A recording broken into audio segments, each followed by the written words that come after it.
Okay, so apparently you guys have been wanting a little video on how I darn in my ends. First of all, I'll show you how I did that because I like to use a really thin needle, especially on fingering weight.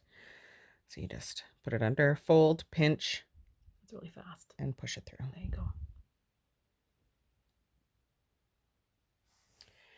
Okay, so first what I like to do is I like to try to get my working yarn into like a good chunk of garter. If I'm working with, yarn over holes or stockinette or anything like that, then my technique changes a little bit, but 99% of the time we are kind of working with some sections of garter.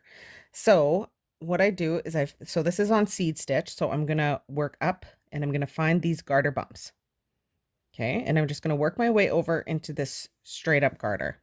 You're never going to pull snug because you don't want it to cinch your work. So I'm just going to wind my way over there. See, I'm just going up these garter bumps. And I'll show you how I weave in my ends on garter. Okay, so now we're at garter. I'm just going to go up one here. Okay, and I just go up and down a specific row.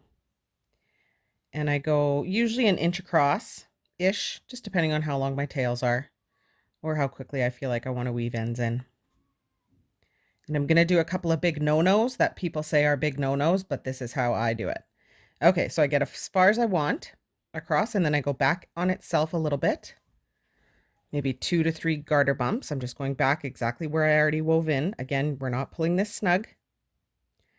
And on my very last one, I will split the pink that little pink bit there that I've already woven in. That's part of my tail. It's not part of my shawl. You never want to split your shawl seams, but I always end up splitting one of the bumps that I've already woven in, if that makes sense. So I'm going to pull that up. I'm not going to pull it all the way through. And then and normally people say, don't ever knot your ends. And I don't, except for this. On my very last one, I leave a bit of slack, bring my yarn through it once, and then just with my fingers, cinch it in. And so it's not a full knot. It just sits there. So you flip that over. Well, because it's pink on white. I mean, you do see it a little bit, but because it's variegated, it doesn't matter much. But normally you wouldn't see that, but wouldn't you normally go normally down? I would have done it on the pink. Oh, you were just showing it. I was just showing it, yeah, or right in on this split here. Do it on the color. Yeah, I do it on the color, so then you really don't see it at all. So like you wouldn't notice this at all. But I wanted to do it for the contrast, yeah. Okay. And I mean, this variegated has pink in it, so you would never notice. So could you show how you do this section? Yep. Perfect. You're so smart. Look at her weaving in all her ends. Did you weave in one already here? Yes, I did, sort of. Maybe don't judge it. Don't judge me. I did it my own way. Okay. Actually, I weave in up and down, but I've never seen that naughty thing that you do. Yeah. With this shawl, I'm going to do this one. With this shawl in general, because I've got this big seed stitch border, I would literally do it just on the border and back. Oh, okay. I wouldn't go as far in, but if you're hitting like eyelets, like this section here, I'll just show you what I do. That's why I kind of like jumped across this one when I was showing this this one here. I jumped across my seed stitch. I would have woven it in so you don't even see it on the seed stitch.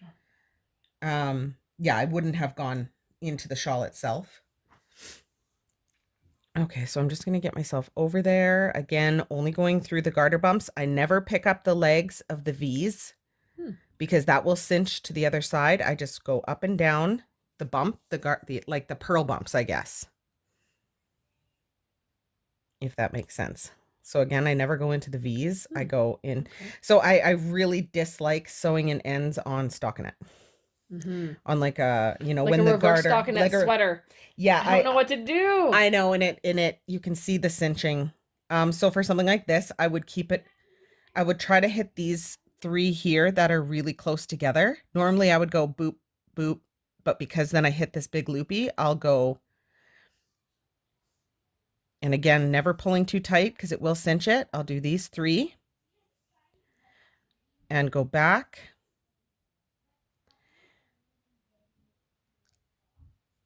Try to split my working yarn. I don't know why I feel like that just makes it harder to, if it ever came undone, to go back on itself. I don't know. I just feel like That's your thing. that's my thing. Make my loop.